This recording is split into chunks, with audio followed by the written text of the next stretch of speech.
Well, here we are in a Wrenwood barrel cellar. The key to great wines are two things in my mind: great grapes and great oak. Right here we have a stack of new oak barrels. We have three different coopers. We have Radu, which has an American oak with a medium toast and toasted heads. This is the head of the barrel, and typically those don't get toasted on French oak, but American oak they do. These is a Calvin, a French cooper. This is a Center of France wood from generic forest, and a medium plus toast. And this is all Syrah. And our last one is today is Demptos. Demptos is another French cooperage.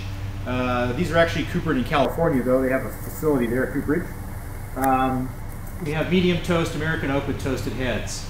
Barrels hold about 60 gallons, 228, 225 liters, depending on the cooper. They're made out of white oak, either American or French. American oak has a little bit denser wood profile, so you're able to saw the oak. So you get this quarter sawn. If you see oak that looks like that, see how these like little blotches? That shows you that it's been quarter sawn.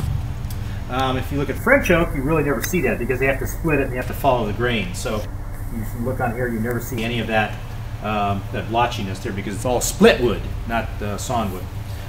You get more wood out of a tree when you saw it. It just happens to be that the European oak is not quite as dense. American oak is more. That being said, American oak has more aromatics and more. So when you smell wine made in American oak, it's very coconutty, very toasty. I always say my cliff notes are American oak you can smell and French oak you can taste, and that's pretty much it.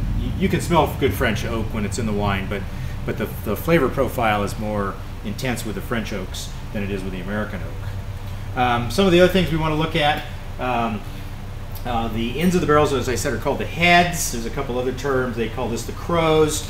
Hoops are made out of galvanized steel. They're riveted. They hold the barrel together.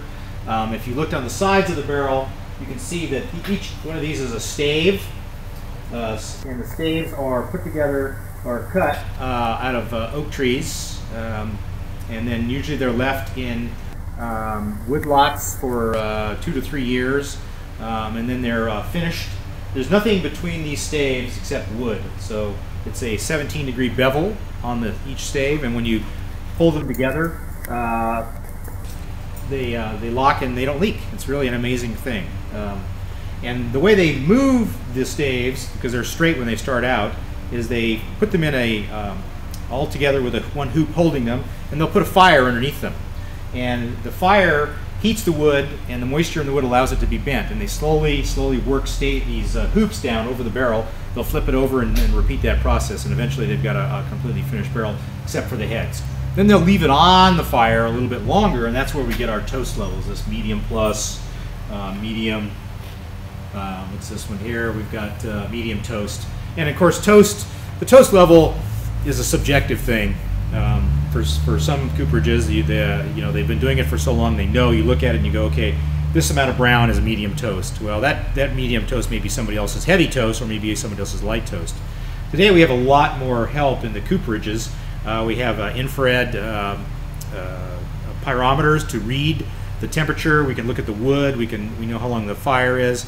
We can heat the barrel for a high heat for a short period of time, for a low heat for a long period of time, for a low heat for a short period of time, for a high heat for a long period of time. The combinations are endless, and you can change how the wood reacts with the wine by how much time the wood spends over the toasting fires.